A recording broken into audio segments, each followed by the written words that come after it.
यसका लागि आजका यस कार्यक्रमका प्रमुख अतिथि एवं सम्माननीय उपराष्ट्रपति श्री राम सहाय प्रसादज्यू, योगदा सत्संग सोसाइटी अफ इन्डियाका महासचिव श्रद्धेय स्वामी ईश्वरानन्द गिरीज्यू तथा परमहंस योगानन्द ध्यान समाज नेपालका तर्फबाट डाक्टर महेश बास्कोटाज्यूलाई मञ्चमा राखिएको गुरुदेव श्री श्री परमहंस योगानन्दजीको तस्बिर अगाडि पानसमा दीप प्रज्वलन गरिदिनु हुन सादर अनुरोध गर्दछु।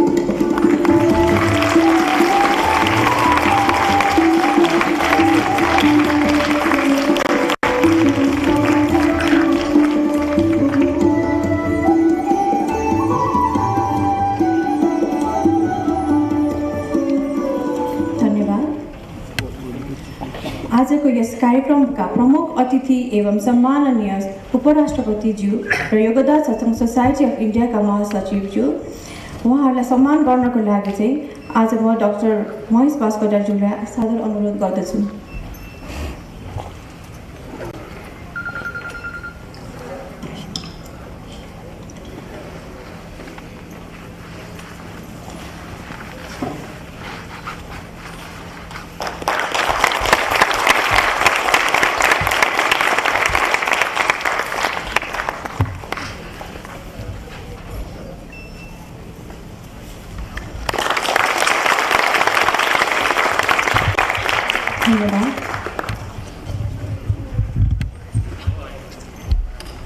परमहंस योगानन्द ध्यान समाज नेपालका तर्फबाट डाक्टर अशोक बास्कोटाज्यूलाई योगदा सत्संग सोसाइटी अफ इन्डिया र परमहंस योगानन्द ध्यान समाज नेपालको परिचय दिनुहुन सादर अनुरोध गर्दछु।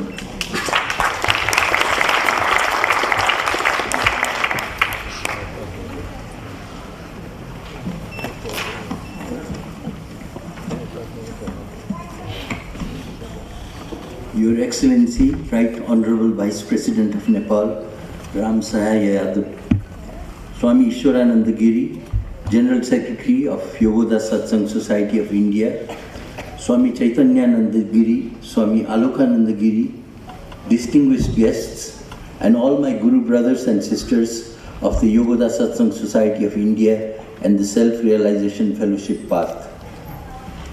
It is a great opportune honor for our Paramahamsa Yogananda Dhyan Samaj Nepal to organize and host this event, in which the Right Honorable Vice President of Nepal, Ram Sahai Yadav, is residing as our Chief Guest of Honor, and Swami Ishwarananda Ji is going to speak about our true purpose in life and how one can go about achieving this vital goal. Our Guru Paramahamsa Yogananda and all the great ones of all religions have taught that we are essentially the imperishable soul residing in a perishable body. Through the Kriya Yoga sadhana given by Gurudev Paramahamsa Yogananda, mortal man can manifest his inherent divine potential through a combination of yoga meditation, right activity, wisdom and devotion. Step-by-step lessons are available to pursue this Kriya Yoga sadhana path of our Gurudev Paramahamsa Yogananda and his line of Gurus. Paramahamsa Yogananda established the Yogoda Satsang Society of India in 1917, and at the behest of his Guru Swami Sri Yukteswar Giri went to America to bring the science of yoga to the West in 1920. He later established the Self-Realization Fellowship to disseminate to the world his teachings. He is widely known in the West as the father of yoga. Yogoda Satsang Society of India and Self-Realization Fellowship are sister organizations which work closely to disseminate to the world the great Guru's teachings. The book Autobiography of Yogi, authored by Paramahamsa Yogananda, was first published in 1946 and continues to this day to be a perennial spiritual classic and bestseller. Many in their spiritual quest have found solace and guidance from this remarkable book. The book to date has been translated in over 55 languages, including Nepali, and nearly 90 to 95% of the world's population can now read this book. Paramahamsa Yogananda Dhyan Samaj Nepal has been playing an active role in making available all the materials published by Yogoda Satsang Society of India to all earnest seekers. Paramahamsa Yogananda Dhyan Sabha Nepal functions under the close guidance and in collaboration with Yogoda Satsang Society of India. Activities include regular group meditations, disbursement of study lessons, and all publications of Yogoda Satsang Society of India, and also numerous charitable activities.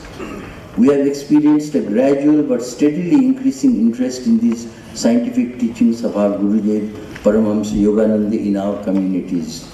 There is also a center in Pokhara. Thank you.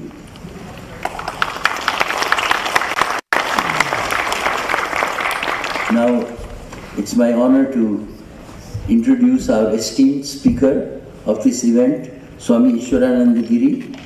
Swamiji is a member of the board of Yogoda Satsang Society of India as well as its General Secretary. Swamiji graduated as a medical doctor from Maulana Azad Medical College in New Delhi, subsequent to which he earned his M degree as a specialist in chest diseases from the Patel Chest Institute, also in New Delhi. In 1988, he joined the Yogoda Satsang Ashram as a sannyasi and served in numerous capacities there, utilizing his skills.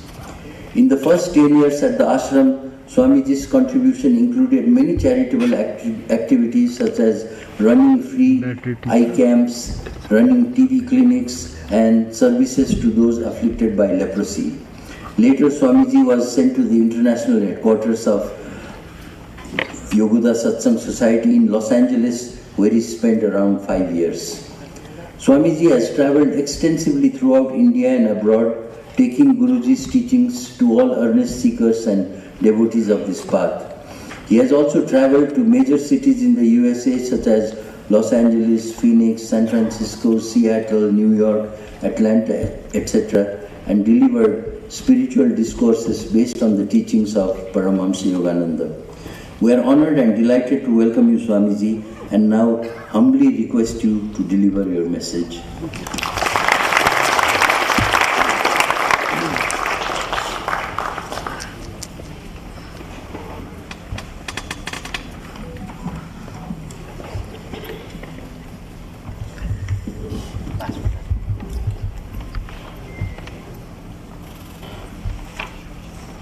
Can you all hear me? Yes. Okay. Namaste.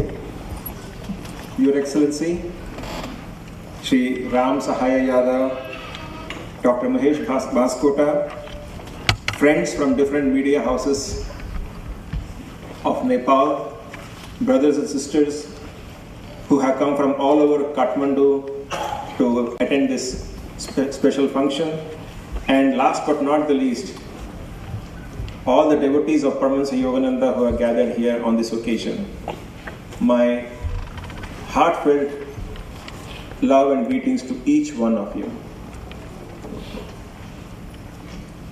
आजको yes कार्यक्रममा तपाईहरु सबैलाई हार्दिक स्वागत गर्दछु। You pardon me of my half knowledge of your beautiful language, but I felt I should at least deliver one line in that language to express my deep respect for this country and for its national language.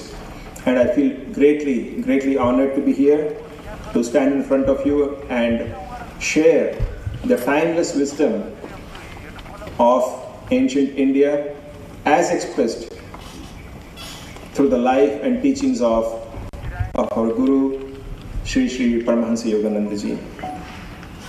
And that too, giving this satsang, giving this talk in this ancient capital city of Kathmandu, which I have been told has been in continuous habitation for several thousands of years, is indeed a special honor, not only for me, but for my dear sannyasi brothers who have come with me. So we are deeply honored, sir, to be here with you. Our topic for today is Kriya Yoga, an ancient science for the modern age. Now, today, why have we all gathered here? In Bhagavad Gita it says, that people come onto the spiritual path or approach God for 4 reasons. And Bhagavan Krishna says those 4 categories of devotees are Artha, Artharthi, Jigyasu and Jnani. That means Artha means those who are suffering, either in the body or mind or in the spirit. So those who are experiencing some kind of pain or suffering, we turn to God when everything else fails. When the world does not seem to have the solution for our suffering and pain, then we look for something beyond what this world can offer. And then we turn towards God, then we turn towards yoga. Then Artharthi, Artha means any material gain, any material profit. So anyone who wants to be successful in life, to enjoy the material benefits of which is offered by this material world, and they think that if they approach God, then they will get a special blessing through which they can get their heart's desire. Such people also turn to God. So Artha, Artharthi. And the third category are those who are Jigyasu. Jigyasu means those who are curious, in quest of knowledge, from their own understanding, from their own experiences and explorations into this material world. They somehow come to the realization, no, there must be something more to life than just this material world where you are born, you grow up, you have a family, and then you have to die. There must be something more. The same initial jigyasa which made Lord Buddha give up his family and go out in search for the ultimate truth. So that is the jigyasu. They turn to the spiritual path. And then the jnani, those who have already attained that highest wisdom, those who have achieved enlightenment. So these are the 4 categories. And I think these 4 categories covers all of you who have gathered here. Because that is why we are all seeking something which this world cannot offer. And we are looking for that in yoga. But do we realize, do we understand what yoga is? Today yoga is a household word. Everyone is talking about yoga, but essentially what they understand by this word yoga is Hatha Yoga, essentially yogasanas. But that is not the complete science of yoga. It is just one small part of the vast science of yoga. Essentially, the word yoga gives the hint as to what yoga hopes to achieve or claims to achieve. And that is union. Yoga means union of 2 things. Yugma. So that is yoga.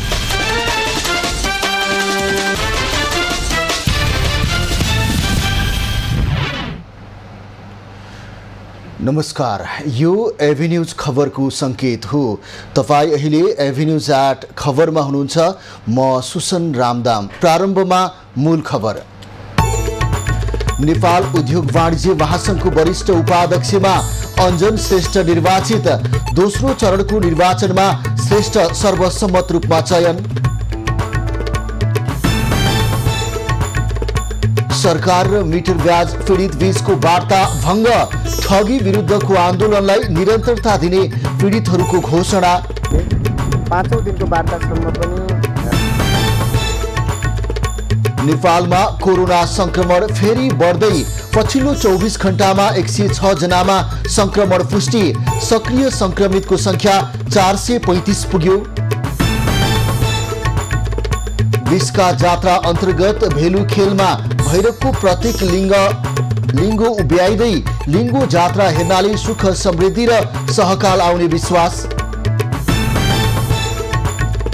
र नयाँ वर्षको पूर्व सन्ध्यामा विमान charter गरेर चिनिया पर्यटन नेपालमा। नेपालको पर्यटन क्षेत्रले गति लिने विश्वास।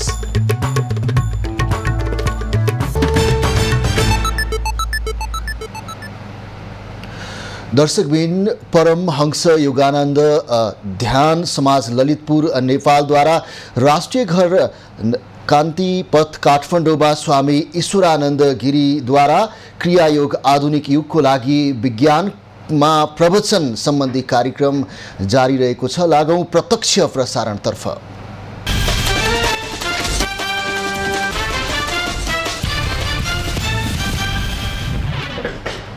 When you have to pass your exams or you have some desire you want to fulfill, you go to the mandir, you carry a coconut, a basket of flowers, you offer that to the deity in the mandir, you bow down to the deity, ring the bell and you come out. That was the extent of my knowledge of religion, and that was the extent of my understanding of as to what God was.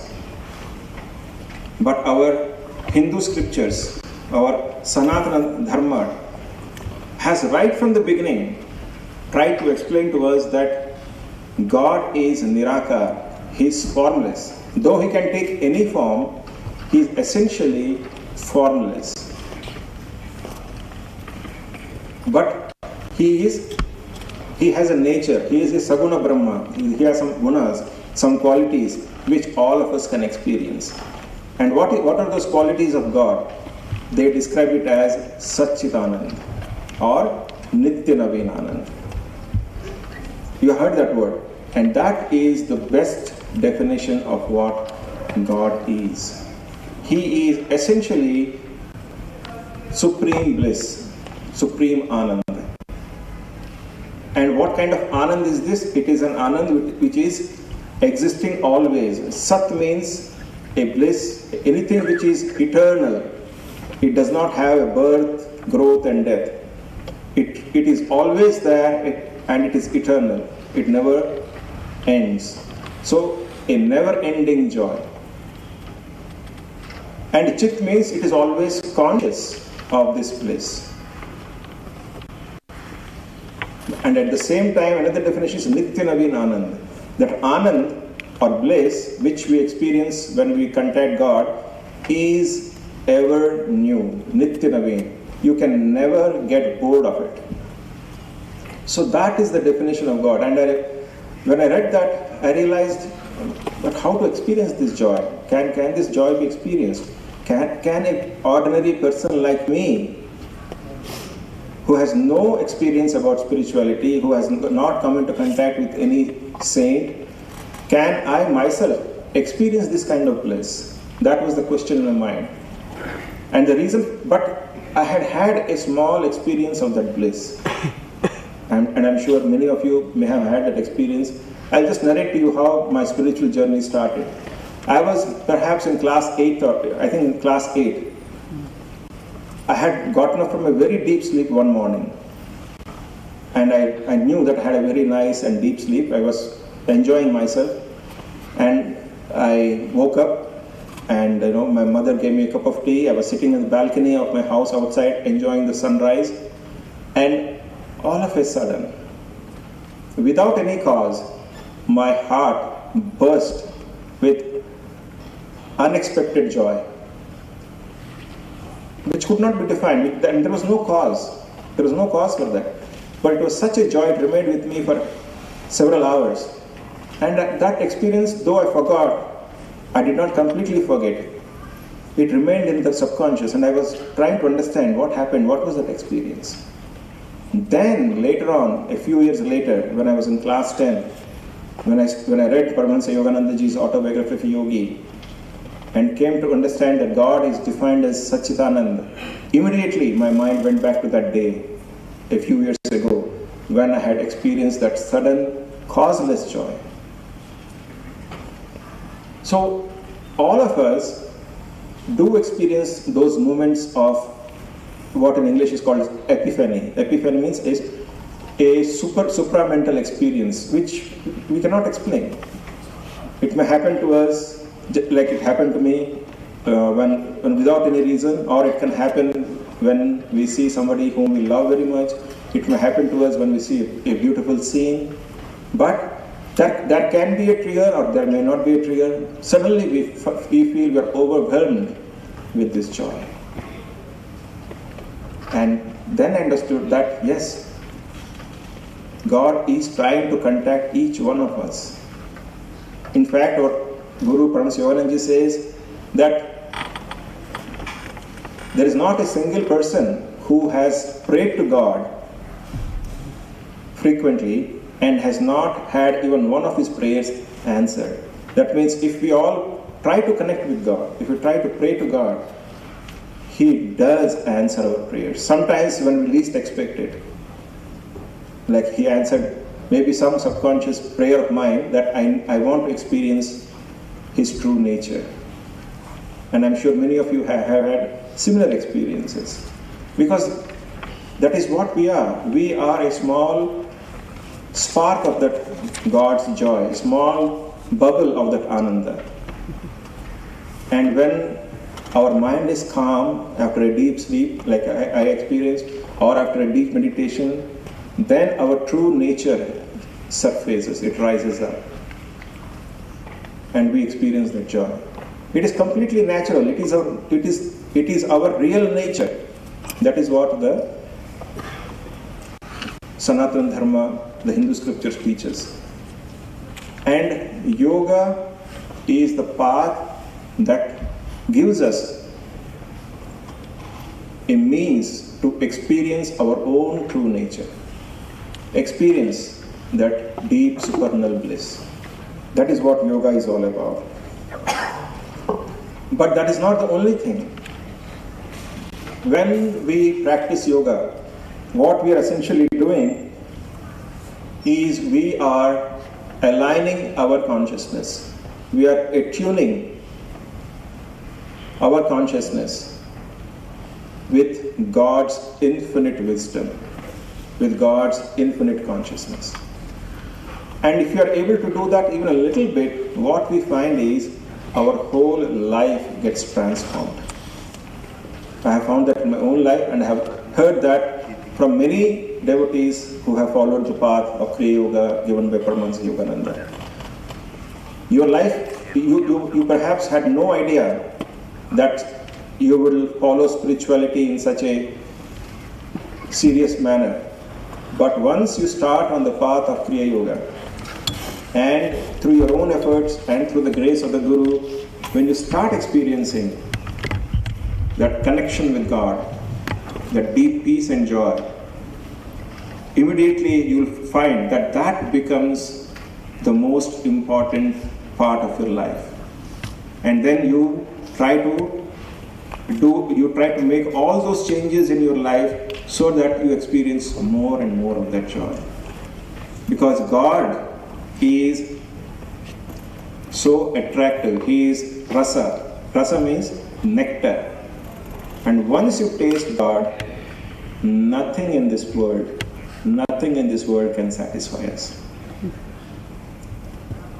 So that is why all the gurus, all the saints, they exhort us, they encourage us to practice yoga, to practice some path, some method by which we can have at least 1 second of that connection with the divine. And then automatically our life changes. So by practicing yoga, you will find that your life has become more balanced. You are no longer just madly pursuing material goals. You find that yes, material goals are important to feed this body. But much more than that, much more important and much more valuable is to give time to cultivate, to pursue spiritual growth also. So in addition to growth of the material accomplishments, you also start giving time to your spiritual growth. So there is a balance of body, mind and soul. You see, until we come onto the spiritual path, until a great saint teaches us, all of us think that we are just this physical body, this body made of bones and flesh and blood. But that is not so. We are essentially those bubbles of joy, those sparks of consciousness, and we have been given this body. To give an analogy, we all sit in a car and go from place to place. But we don't think that we are the car. However, we get identified with the car. And if some accident happens and your car gets damaged, you feel a lot of pain because you feel you possess it. This is mine. Oh, I have to spend so much money. I love this car so much. So because of that identity, there is pain. What our saints tell us is, it is something similar with our body. We are identified with this car, with this vehicle made of flesh and bones. And we are identified with it not for just 1 or 2 hours, we are identified with it 24 hours of the day. So it is only natural that we start believing that I am the body. So anything which happens with the body affects us. But through yoga, we learn to rise above the body consciousness. We realize gradually that I am not the body, but I am the consciousness within the body. So that is one of the great revelations that we experience when we start meditating, when we start practicing yoga. So as I said in the beginning, yoga is not just yogasanas. Essentially, it consists of a series of techniques by which we calm the mind. We calm the mind. Because what the saints found out was that when the mind is calm, then we realize who we truly are. Paramahansa Yoganandaji says that our mind, or rather our thoughts in our mind, and our breath, they are like 2 storms which ruffle our consciousness. And they prevent us from seeing who we truly are. And he gives a very old analogy which we all have heard about. Like, suppose there is a lake and it is a full moon night and the lake is very calm. The surface of the lake, there are no ripples, it is perfectly calm. Then the reflection of the moon is clearly seen on the surface of the lake. Isn't that so? But you throw a pebble into the lake and surface of the lake gets disturbed, there are ripples on the lake. What happens? That same image of the moon is shattered and becomes several pieces, small sparks of light. You don't see that image anymore.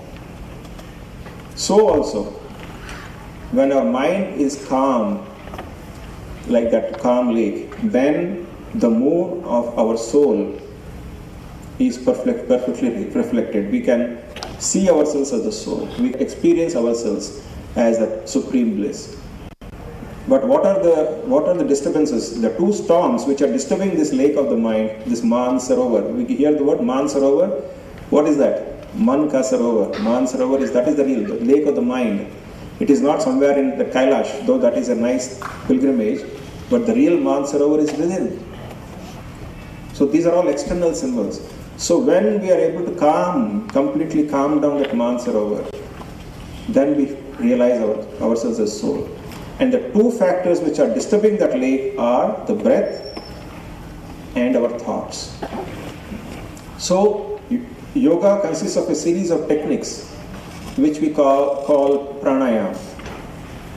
And through that pranayama, we calm down our breath, calm down our thoughts, and when we reach that state of mental stillness, then our true nature surfaces, manifests itself. We feel deep peace and bliss, because that is what we are. We are Satchitananda, nothing else. So this Kriya Yoga path, which Paramahansa Yoganandaji taught to the world, is based upon Patanjali Maharishi's Ashtanga Yoga. You must have heard about that. Ashtanga Yoga has 8 steps. Ashtanga means 8 steps. So those 8 steps are Yam, Niyam, Asan, Pranayam, Pratyahar, Dharana, Dhyana, Samadhi. We will not go into the details of that. But one of the key in that 8 steps is this pranayam, the 4th step, Yam, Niyam, Asan, Pranayam. So what is this pranayam? Very briefly, pranayama is control of prana.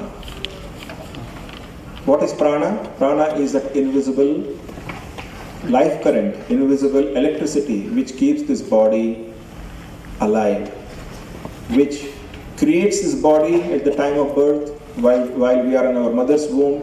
It is this prana which gradually from one single cell we become a small baby. That creation is done by this prana. After we take birth, that because of the pranic activity, our body grows from that of a child's body into an adult.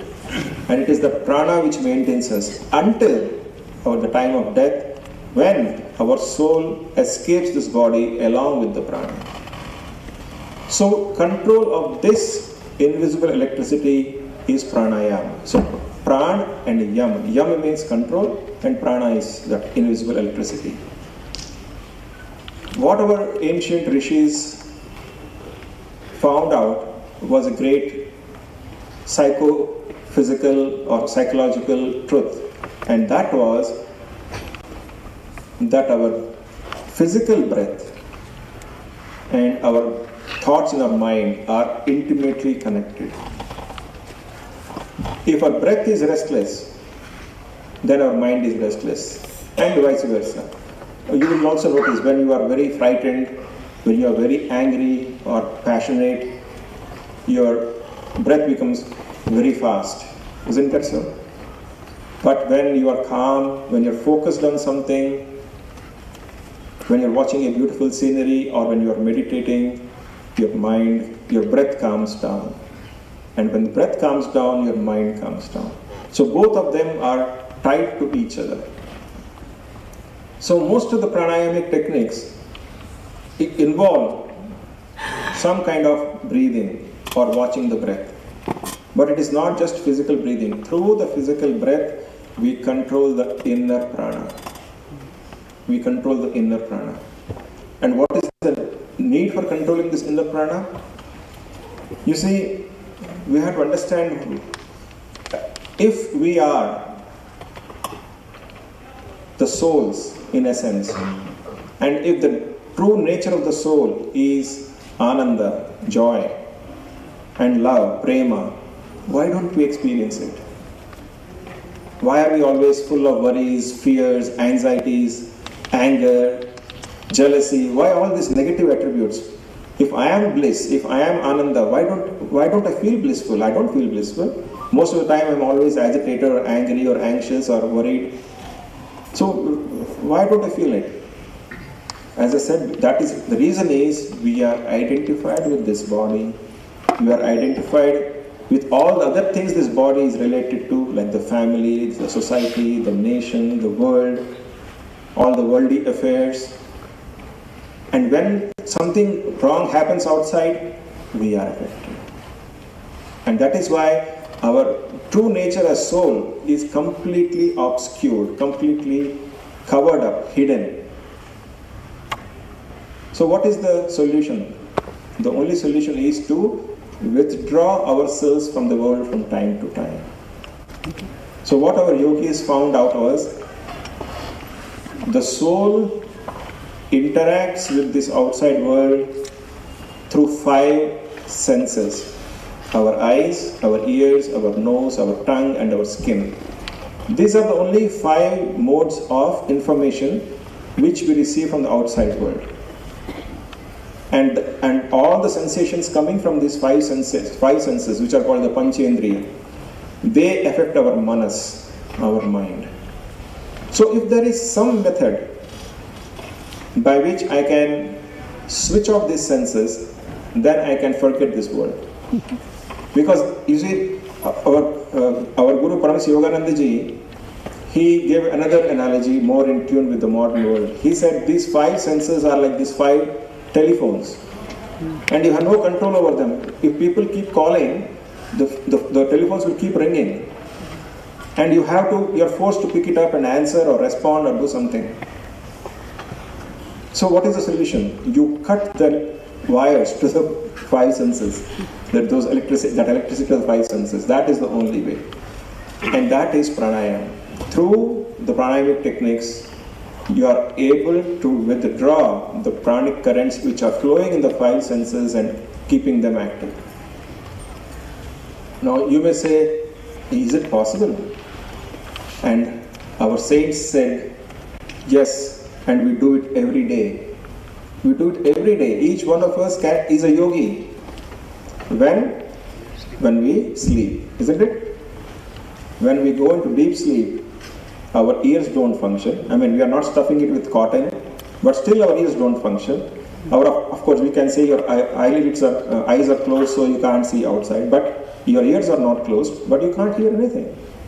Your tongue doesn't taste anything, your nose doesn't smell anything, and you are not aware which side of your body you are lying on. You are not even aware whether you are a man or a woman, whether you are a Indian or a Nepali or an American. That means all body consciousness and all the parameters associated with body consciousness. That means identity with your body, with your family, with your nation, with your world is cut off during sleep. Why? The five senses have temporarily gone to sleep. So, it is possible, we are doing it, but it is not under our control consciously. When our body is tired, there is some kind of a automatic mechanism God has given. The body switches off those senses and we fall asleep. And then again, we wake up. And again, suddenly we think, oh, we are the body. So during sleep, this body and this brain is like a computer. During sleep, it goes into the hibernation mode, like a computer goes into hibernation mode. And in the morning again it reboots itself and then realizes, oh, I am the body. In the sleep it forgets. So is there a way by which I can do this consciously? Can I, when I need it, can I cut off all the senses and withdraw my consciousness within? That is the science of pranayama. That is the science of Kriya Yoga, how to do it. So it is a technique which is, as I said, it's an ancient science. It is not a technique which was invented by Paramahansa Yogananda ji in this modern age. It was the technique taught by Bhagavan Sri Krishna to Arjuna in the Gita. In the Gita, the technique is only hinted at. There is one shloka in chapter 4, it says, Apane juhati pranam prane panam tatha pare prana prana gati ruddhva pranayama parayana. That means Bhagavan Krishna is telling one method by which yogis practice to achieve the state of pranayama. Offering the apana current into the prana and the prana current into the apana, you neutralize both apana and prana and reach the state of pranayama. That is all, and there is no more detail there. Bhagavan Sri Krishna doesn't teach what is this prana, apana, how do you offer prana into apana and apana into prana. So it has been hinted at, and that is the Kriya Yoga technique. That is the Kriya Yoga technique. And even when Bhagavan Krishna was giving this upadesh to Arjuna, he says, this technique which I am giving is very ancient. It was given by Surya Bhagavan to Ikshvaku, and then it came down through the royal lineage of kings. So this Kriya Yoga technique was there in the Satyuga period of Indian history, and it has come down from that time to this day. It was lost during the Kali Yuga period, and now according to our Guru's Guru, we are now in the Dwapara Yuga. I will not go into that, but the point is, today man has again reached a state of consciousness where he understands energy, where he understands electricity. So he can understand the concept of prana, he can understand the concept of how to withdraw it. So today, though it is the modern age, it is the age which is most suitable, most suited to understand and practice this ancient technique of Kriya Yoga. That is why we chose this title, Ancient Science, but for this modern age. Each one of us can practice it. It is a science, it is not a religion, it is not a sect. Science is universal in its application. I mean, Paramahansa Yogananda says, someone in some country invented or discovered electricity. But electricity has no nationality. Everyone all over the world is benefiting from electricity. So also this Kriya Yoga. Our sages way past several thousand years ago, they discovered it. And a line of gurus in this modern age rediscovered it and now are teaching through this organization. But it is not meant for just one country or one race or one caste or one nationality or just for men. It is meant for men, women, children of all castes, all ages, all nations. Because it is a science. It has nothing to do with narrow religious beliefs. Anyone can practice it. Anyone who has the desire or the curiosity to find out, is there a God? And can I connect with Him? All these things these saints talk about, is there any truth in it? If you even have, even if you don't believe in it, even if you just have a curious mind, with an open mind, if you practice this technique of Kriya Yoga, you will realize that whatever the saints have spoken, they're 100% true. And then, the beauty of this yoga is, it expands your consciousness. When you begin experiencing God's love and God's joy, the prem and anand of the Bhagavan, then you cannot hate anyone. You see that everyone is your own. All those boundaries, all those limitations of language, nationality, race, caste, creed, they melt away. And you feel that you are the universal person. You belong to the universe. You do not belong to just one country, one nation, or one sect. You become universal in your outlook. And that is what is needed today. The world is divided. The world is full of turmoil because of all this. So we need a science like this, which shows that we are all the children of that one God. Only then, and not before, only then true world peace can be achieved. So, practicing Kriya Yoga not only benefits you as an individual. When you find that you have transformed, your heart is filled with love, your heart is filled with joy, you influence those around you, you influence your family members. And then they influence others. So gradually you are influencing the society. And gradually, the dream of world peace and world unity, Vasudhaiva Kutumbakam, which you talk about, the world is one family, that dream will definitely come true. And that is the goal of this organization, Yogoda Satsang Society of India, which was started by Guruji to propagate the message of Kriya Yoga. So, in a nutshell, very briefly I explained to you what yoga is, what Kriya Yoga is, what is pranayama, what is Patanjali's Ashtanga Yoga, what is the true nature of God, what is my true connection with that divine, and how I can achieve that connection by practicing a science like Kriya Yoga. But all this will only be so many words. You may remember what I am speaking for a few days and then forget about it. The only way to really benefit is to practice.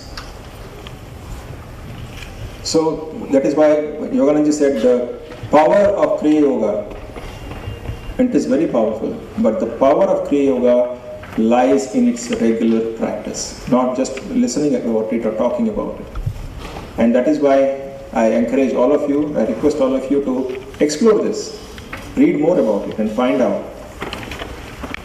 And who knows, you may find that this is what you are looking for in your whole life.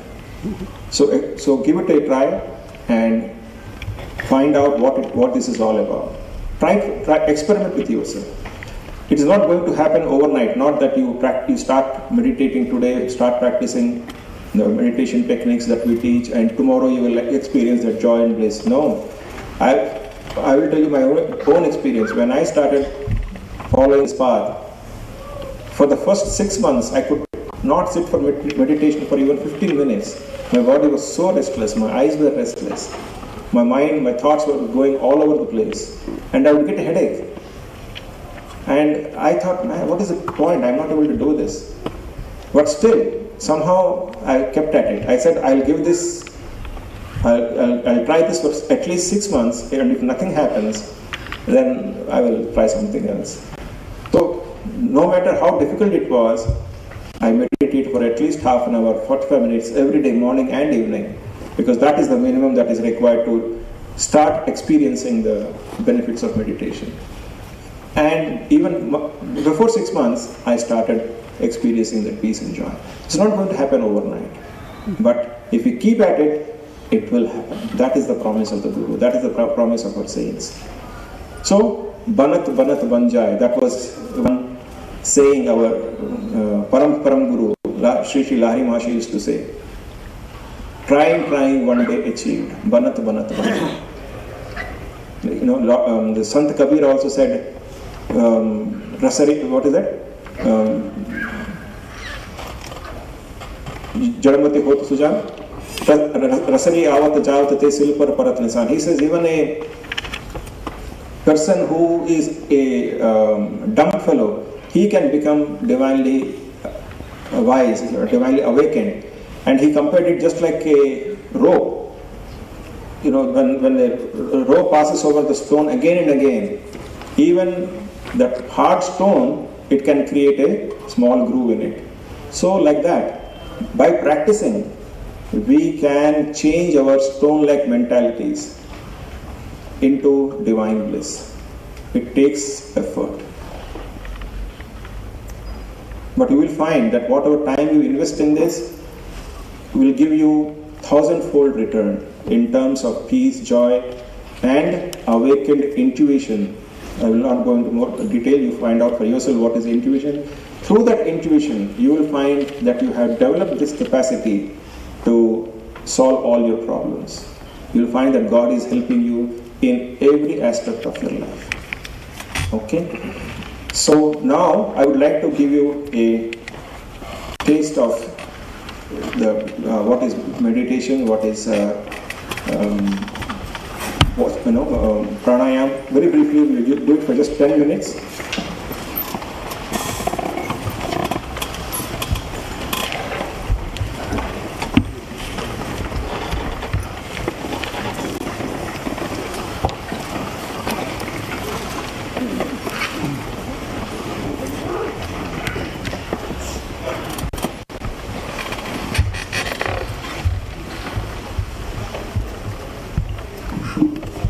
Can you hear me? Okay. So first thing is the right posture.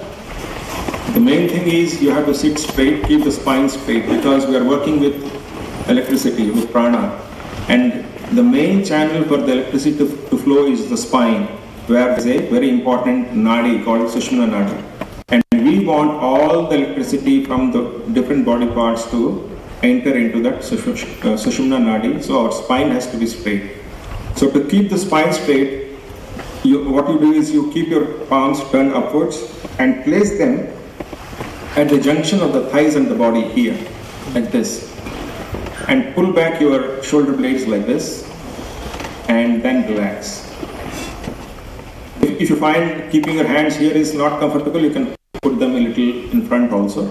But keeping them at the junction of the thigh and the body is the best position.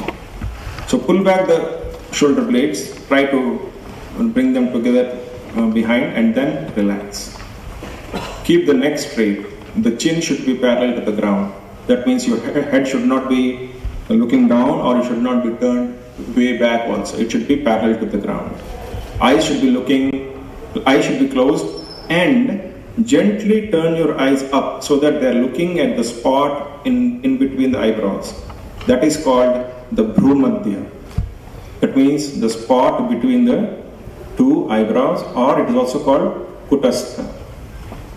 So you don't strain, gently lift both your eyes upwards. They will automatically focus at the right spot. So this is the position. Now, the body needs to be in the right position. That means the spine should be straight, but the rest of the body should be relaxed. There should be no tension. So what we do is, the technique to relax the body completely is to raise it to high level of tension and then relax it with a jerk. So I'll show you.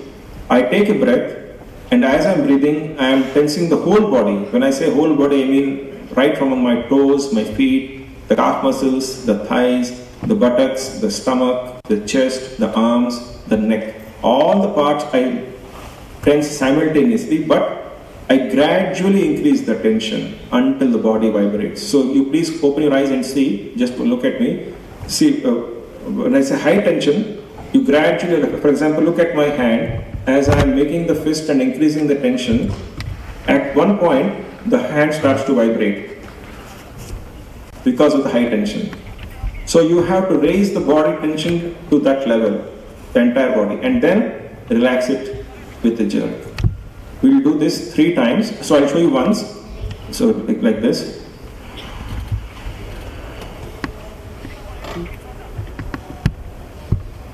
And when I am relaxing, I am exhaling through the mouth with a double exhalation like this. So I inhale slowly and tense the whole body. Raise it to high tension. Double exhale and relax. Repeat it once more. Gradually breathe in and raise the whole body to high tension. Double exhale and relax. Now keep your hands with the palms upturned at the junction of the thigh and the body. Keep the spine straight. Eyes closed. Focused at the point between the eyebrows.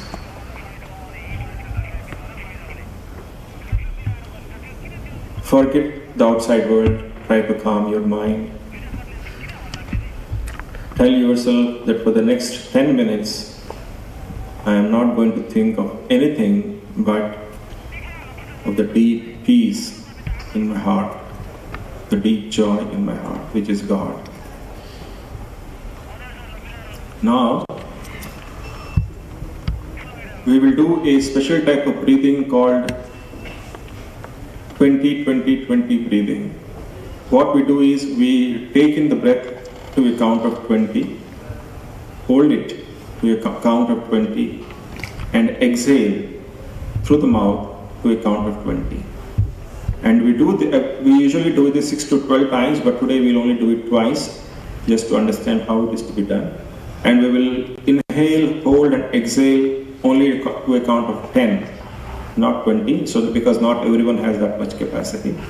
So if you cannot do it for 20, you can do it for 15 or 10, but keep the count equal. That means your inhalation, your holding the breath, and exhalation, all the 3 phases should be equal. So I will do the counting, you do inhalation, holding, exhalation when I ask you to do so. So keep the body calm. First exhale the breath. Now start inhaling through the nose. 1, 2, 3, 4, 5, 6, 7, 8, 9, 10. Hold. 1, 2, 3, 4, 5, 6, 7, 8, 9, 10. Exhale through the mouth. 1, 2, 3, 4, 5, 6, 7, 8, 9, 10. Inhale through the nose. 1, 2, 3, 4, 5, 6, 7, 8, 9, 10. Hold. 1, 2, 3, 4, 5, 6, 7, 8, 9, 10. Exhale through the mouth. 1, 2, 3, 4, 5, 6, 7, 8, 9, 10. So we do this, we repeat this 6 to 12 times, and then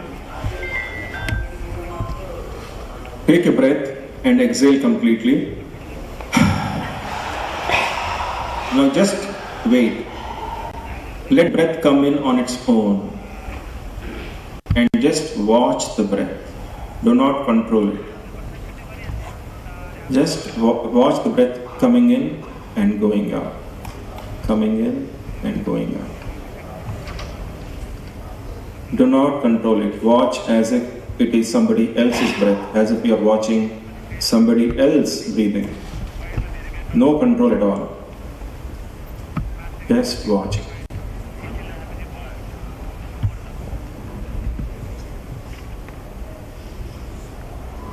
Do not let the mind wander. The moment the mind starts moving away from the breath, bring it back to watching the breath.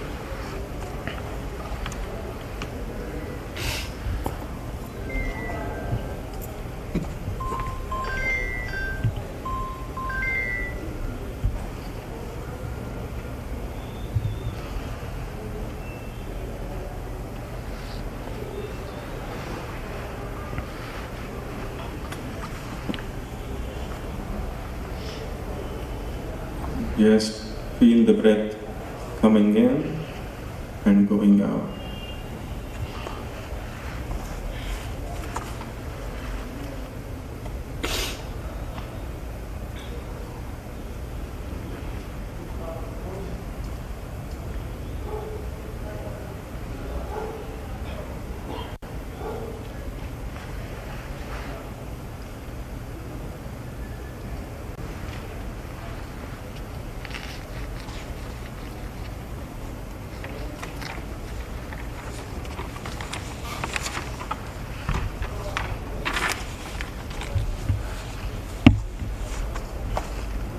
Just by observing, you'll find that gradually the mind calms down.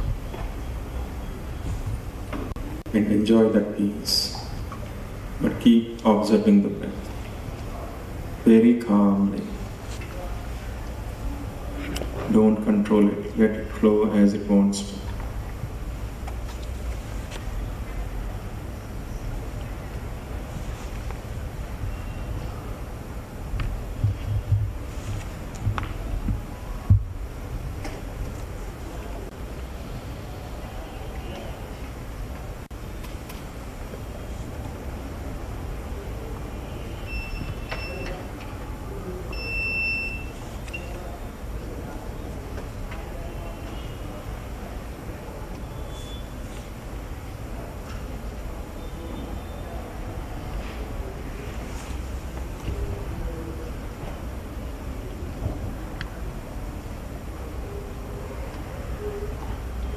Do not let the mind wander.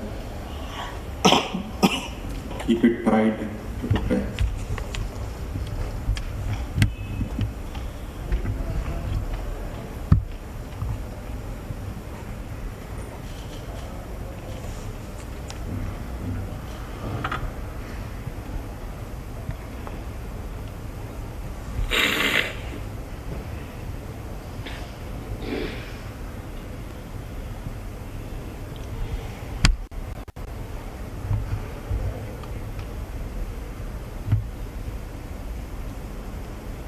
Keep the body still, don't move it, keep it relaxed.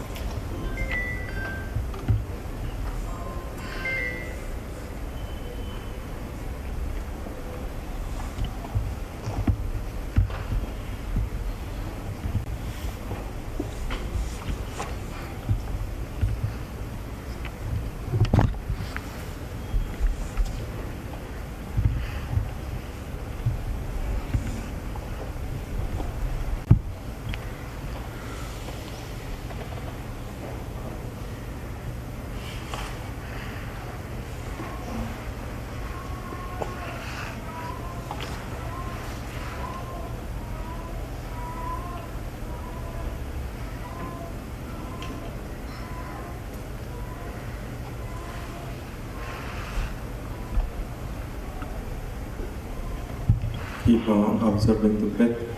We will do this for 1 more minute.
Now we'll end this particular technique by exhaling the breath and holding the breath for as long as we can. And when we hold the breath, enjoy that stillness, that breathless state, but hold the breath only as long as you can without tension. So exhale through the mouth and hold the breath.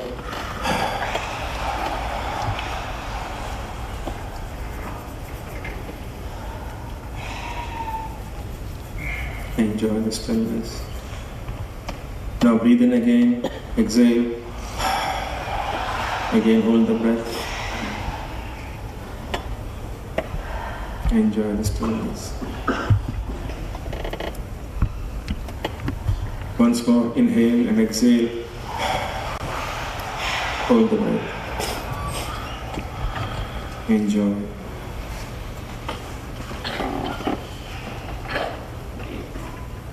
Okay, so keep sitting in meditation, keep sitting in silence. We will do one small visualization technique.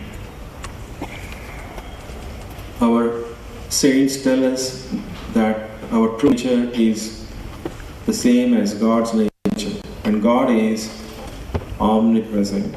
That means He is sarvavyapi.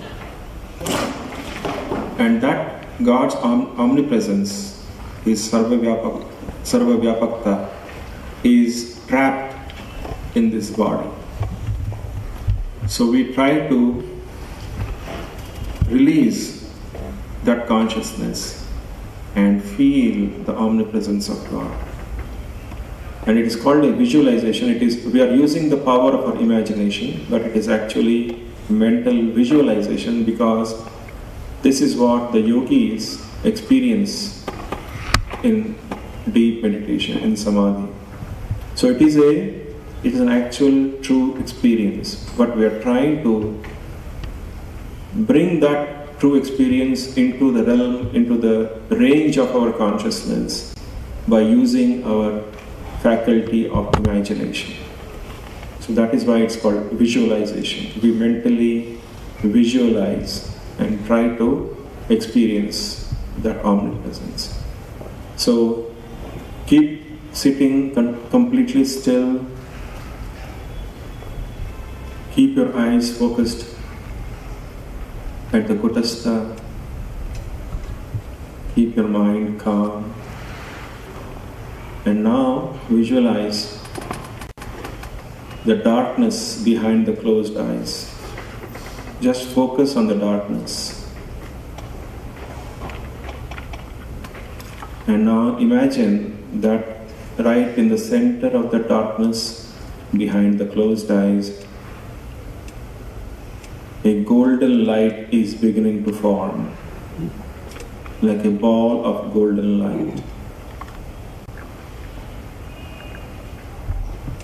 And this golden light is not an ordinary light, it is a light looking at which you feel deep joy.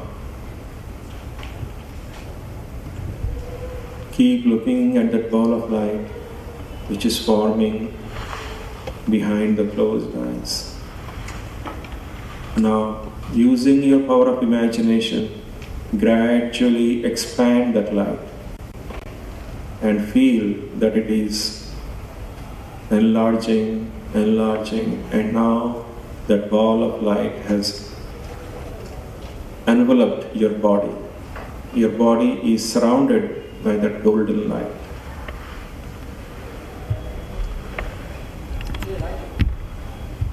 And your joy also is expanding with the light. Keep on expanding and imagine and feel that that light has grown and grown, and it is now filled the hall. And all the people sitting in this hall, including yourself, you are all floating in the sphere of light, which is rapidly enlarging. And now let it keep on enlarging, and now visualize that it has surrounded the adjoining buildings, the colonies, the town, the entire city, whole of Kathmandu, the whole city is now filled with this golden light. Keep expanding rapidly. Let the light expand in all directions. Let the whole of Nepal, with the Himalayas, with the Bagmati river, with the forests, with all the people and buildings, everything is now bathed in this light. Let it expand. Let it cross the Himalayas, grow north, east, west, south, until it has expanded, cross the oceans, cross the continents, and encircle the entire globe, and visualize the whole earth, the whole planet, now revolving rapidly in this golden light of bliss, light of joy. And feel all the oceans, continents, the mountains, they are all bathed in this golden light. Now let it expand at immense speed, traversing the vast interplanetary distances, the space between the planets, and see all the 9 planets and the sun encompassed, surrounded by this golden light.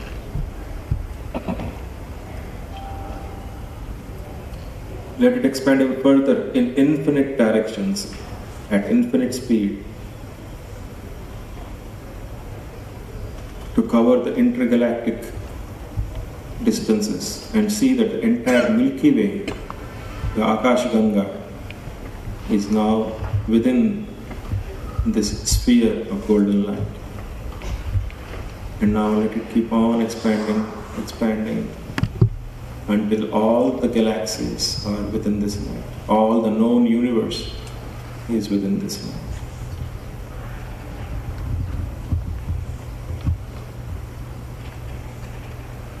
And realize that that is my true nature, that is my true Swarup, God's omnipresence. Now, keeping the body still, just open your eyes briefly and look at the small body, and immediately close your eyes and immediately take it back to that vastness which you have imagined, which you have felt, and realize that I am not the small body, I am that infinite, bliss-filled, all-revealing, immensely satisfying golden light.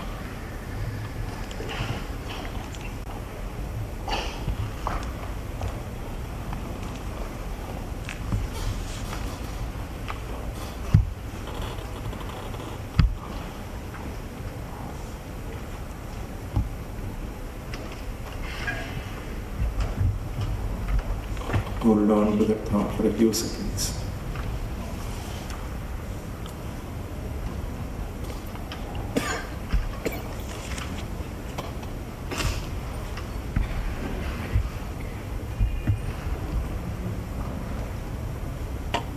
Om Shanti, Shanti.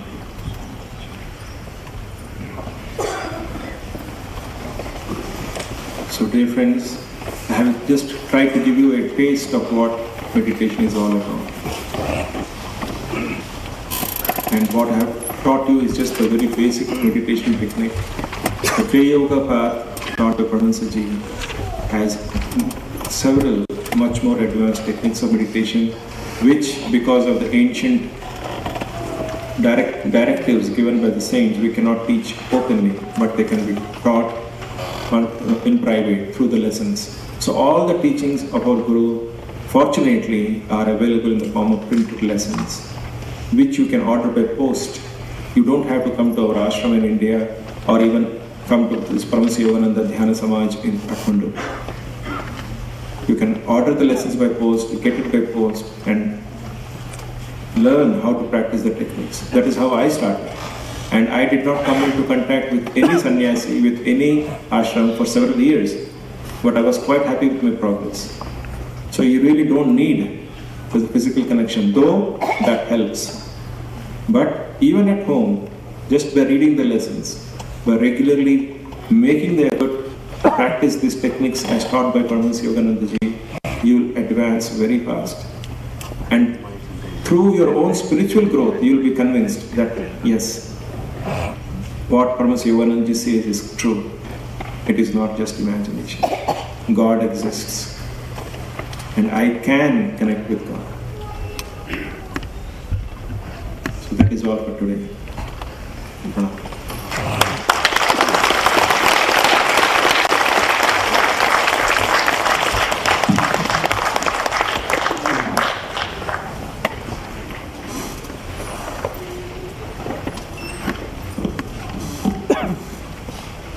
श्रद्धेय स्वामी ईश्वरानन्द गिरिज्यूलाई धन्यवाद दिँदै आजको yes कार्यक्रमको प्रमुख अतिथि एवं सम्माननीय उपराष्ट्रपति श्री राम सहाय यादव प्रसाद यादवज्यूको संक्षिप्त परिचय दिन चाहन्छु।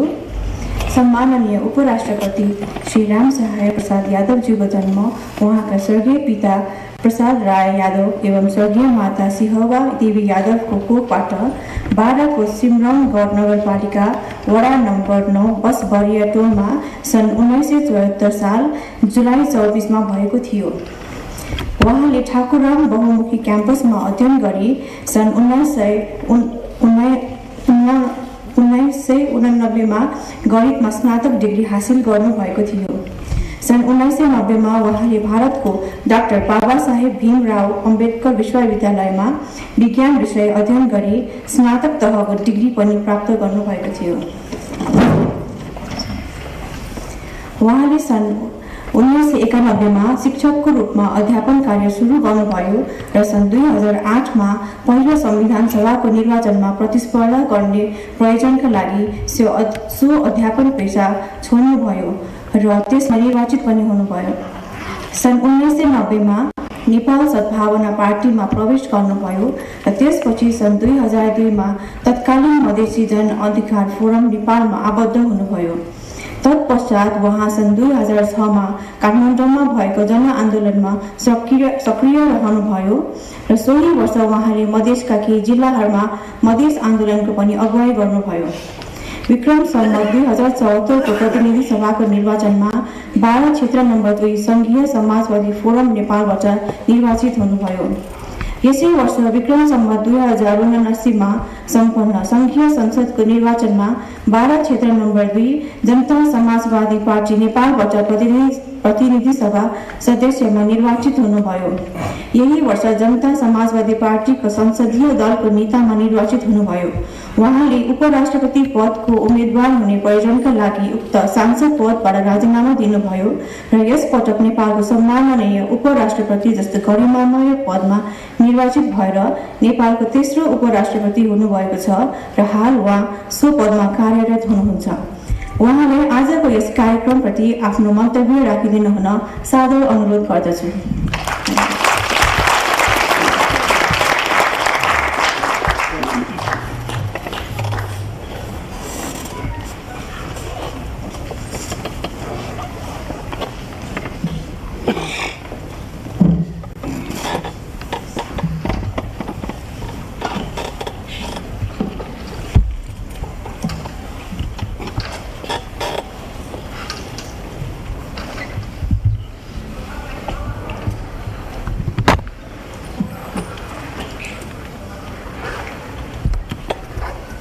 यस समारोहका अध्यक्ष महोदय स्वामी ईश्वरानन्द गिरिजी, स्वामी चैत्यानन्द गिरी, स्वामी आलोकानन्द गिरी, उपस्थित यहाँ महिला तथा सज्जनवृन्द, संचारकर्मी एवं सुरक्षाकर्मी मित्र, सर्वप्रथम सबैमा मेरो हार्दिक नमस्कार छ। आजको यस क्रिया योग आधुनिक युगका लागि प्राचीन विज्ञान विषय कार्यक्रममा प्रमुख अतिथिको रूपमा आमन्त्रण गरी मानव जीवनका लागि अति आवश्यक केही आध्यात्मिक तथा वैज्ञानिक कुराहरू श्रवण गर्ने तथा आफ्ना केही कुराहरू पनि राख्ने मौका दिनुभएकोमा कार्यक्रमका आयोजक परमहंस योगानन्द ध्यान समाज नेपाल र योगदास सत्संग सोसाइटी अफ इन्डियालाई हार्दिक धन्यवाद दिन चाहन्छु। परमहंस योगानन्दजीले भन्नुभएको छ, सबै थोकले प्रतीक्षा गर्न सक्छ तर ईश्वरको खोजले प्रतीक्षा गर्न सक्दैन। उहाँले योग तथा प्रसिद्ध क्रिया योग शिक्षाद्वारा मानव जातिलाई शिक्षित तुल्याउँदै आइरहेको छ। उहाँले क्रिया योगबारे प्रवचन तथा योग्य कक्षाहरू चलाउँदै पश्चिमको जगतमा प्राचीन क्रिया योग विज्ञानको व्यापक प्रचार प्रसार गरेर विश्वमा नै एक प्रमुख आध्यात्मिक तथा समाजसेवीको रूपमा ख्याति कमाउनुको साथै दशकौं अगाडि प्रतिपादित गर्नुभएको शिक्षा, मनोविज्ञान, व्यवसाय, चिकित्सा र अन्य कार्यक्षेत्रहरूमा उहाँले दिनुभएको अभिव्यक्ति आज पनि उत्तिकै सान्दर्भिक पुष्टि भएको छ। उहाँका शिक्षाले मानव जीवनलाई एउटा संगठित, मानवीय र आध्यात्मिक दृष्टिकोणबाट योगदान पुर्याउनु भएको छ। यस संस्थाको मूल उद्देश्यहरूमा ईश्वरको प्रत्यक्ष व्यक्तिगत अनुभूति प्राप्त गर्नका लागि सुनिश्चित वैज्ञानिक प्रविधिहरूको ज्ञान फिजाउनुका साथै मानिसलाई त्रिताप, शारीरिक, मानसिक अशान्ति र आध्यात्मिक अज्ञानताबाट मुक्त गर्नु, शरीरमाथि मन, मनमाथि आत्माको प्रभुत्व प्रतिपादित गर्नु रहेको छ। योगदा शिक्षाको माध्यमद्वारा विज्ञान र धर्मलाई तिनका मूलभूत सिद्धान्तको एकताको निरूपण गरी सामञ्जस्य राख्नु रहेको छ। उपस्थित सम्मानित व्यक्तित्वहरू, परमहंस योगानन्दजीले धेरै प्रवचनहरू दिनुका साथै केही विश्व प्रसिद्ध पुस्तकहरू लेख्नु भएको छ, जसमा योगीको आत्मकथा तथा भगवत गीतामाथि उहाँले लेख्नु भएको भाष्य the Bhagavad Gita God talks with Arjuna शताब्दीका उत्कृष्टतम ग्रन्थहरूमध्ये एक रहनुको साथै न्यू जैविक म्यागजिन एउटा न्युजविक म्यागजिनले एउटा हृदयग्राही र स्पष्ट व्याख्या गर्ने ग्रन्थ रूपमा उल्लेख गरिएको छ। योगीको आत्मकथा अझ यस कुरामा विशिष्ट छ। यसले मन र आत्माको ढोका खोलिदिन्छ। मानव जीवनमा क्रिया योगको निकै नै महत्त्व रहेको छ। यसले मानिसको मन, मस्तिष्क र शरीर स्वस्थ राख्न सहयोग पुर्याइरहेको हुन्छ। आजको 21औं शताब्दीमा प्रत्येक मानिसका अनगिन्ती इच्छा तथा चाहनाहरू रहेका हुन्छ। ती इच्छा तथा चाहनाहरू पूरा गर्न मानिसको मन, मस्तिष्क र शरीर स्वस्थ हुनु जरुरी छ। क्रिया योगको नियमित अभ्यासले मानिसलाई अध्यात्मतिर डोर्याउँछ र मानिसको मनलाई शान्त राख्न मद्दत गर्छ। यसले मानव जीवन स्वस्थ र स्वच्छ राख्नुका साथै समाजमा नै शान्ति तथा अमन चयन कायम गर्न समेत सहयोग पुर्याउन सक्छ। क्रिया योग एक अत्यन्त उपयोगी शिक्षा हो भन्ने कुरा वैज्ञानिक रूपमा नै सिद्ध भइसकेको छ। क्रिया योगको यस महान अभियानमा आफ्नो जीवन अर्पण गरी अघि बढिरहनु भएका स्वामी ईश्वरानन्द गिरिज्यूलाई साधुवाद। क्रिया योग गरौँ, स्वस्थ र शान्त बनौँ। अन्तमा नव वर्ष 2080 को सुखद अवसरमा सबैमा हार्दिक मङ्गलमय शुभकामना व्यक्त गर्छु।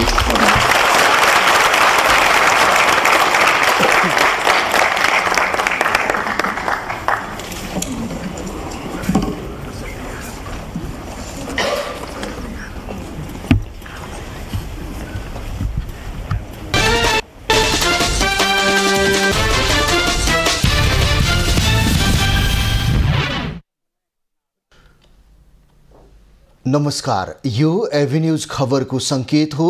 तपाईं अहिले एभिन्यूज एट खबरमा हुनुहुन्छ। म सुसन रामदाम। प्रारम्भमा मूल खबर।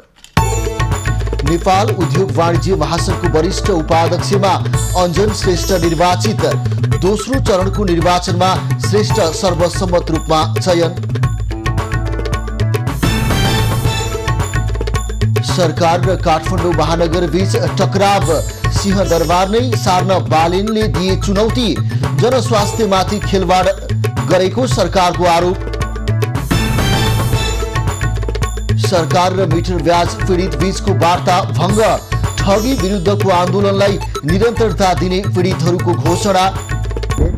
5औं दिनको वार्तासम्म पनि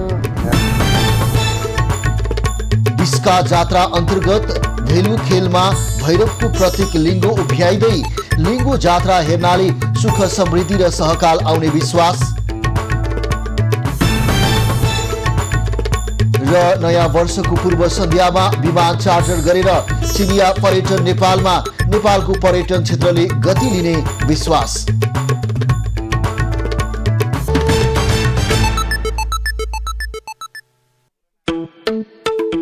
डिश होमको नयाँ कनेक्सन अब मात्र 2999 मा। साथै 1 वर्षको रिचार्ज गर्नुहोस् र 24 महिना ढुक्कले टिभी हेर्नुहोस्। र हरेक हप्ता एकजनाले साप्ताहिक लकी ड्र मार्फत नगद रु 1 लाख पनि जित्नुहोस्। साथै 1 महिना वा 1000 भन्दा कम रिचार्जमा 5% बोनस। 3 महिनाको रिचार्जमा 1 महिना बोनस। 6 महिनाको रिचार्जमा 3 महिना बोनस। रु 1000 को रिचार्जमा 10% बोनस। रु 2000 को रिचार्जमा 20% बोनस। एक वर्षमा 24 महिना सुनेको छ छैन। मूलधाराका छापा रेडियो, टिभी र अनलाइनको अब एउटै स्वरूप। खबरको विश्वसनीयता, विस्तृत खबर र खबरको विस्तारित प्रारम्भ। एक क्लिक एक नेपाल, सबै खबर एकै साथ। एभिन्यूज खबर पनि यसैमा छ समाहित हो। हिमालय टाइम्स पनि यसैमा छ समाहित। नेपाल समाचार पत्र इज अल्सो इन एक नेपाल हो। राजधानी पनि छ यसैमा समाहित हो। हामी पनि छौं यसैमा समाहित। साथै अन्य थुप्रै मिडिया पनि छन् यसमा समाहित।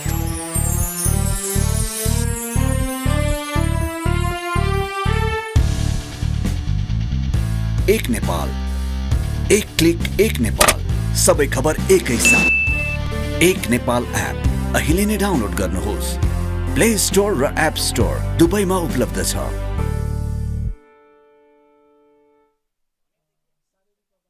सामान राम्रो छ, ढुक्क हुनुहोस्। थाहा छ त्यसैले त यही लिन आएको। गुणस्तरीय प्लम्बिङको भरपर्दो नाम मार्बल।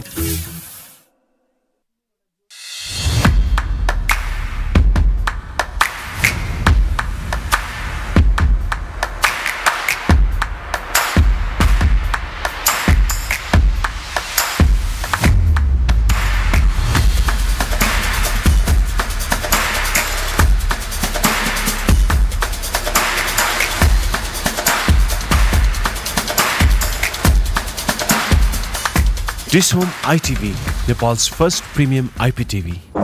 यस्तो स्टन्ट पहिले कसैले गरेको छैन, के उसले गर्न सक्छ? Aircraft 1 ready to launch. डर त लागेको छैन।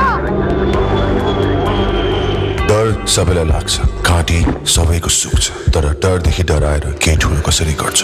त्यसैले जिउ उठा, हिम्मतको गुट लगा।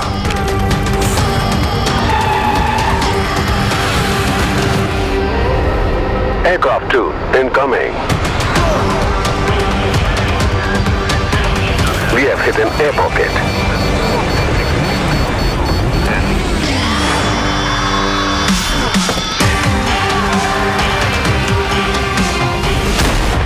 Mountain Dew, डरको गाडी जित्छ। 2.25 लिटर Mountain Dew सँग पाउनुहोस् रु 50 को इलेक्ट्रिफाइङ sting free.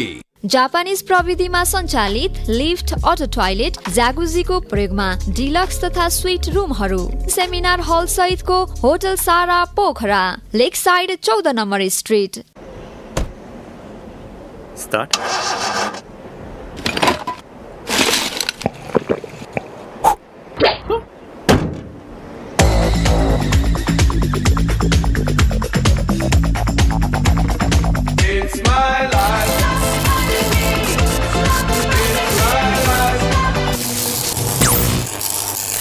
Ma'am, start. Sting Energy Drink now in Nepal. एकैछिन ल, सुन्नुस् न, यो भन्दा फिजी कुनै छ? ब्रो यो ट्राई गरेको छौ या हामी पनि यही पिउँछौँ त्यही त दिएको थियो नि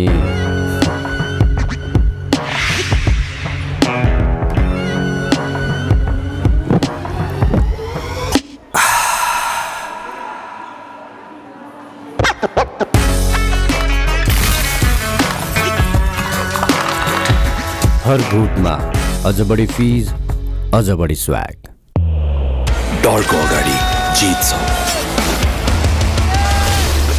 र हरेक 2.25 लिटर माउन्टेन ड्यूसँग रु 50 को स्टिङ फ्री छ शिवम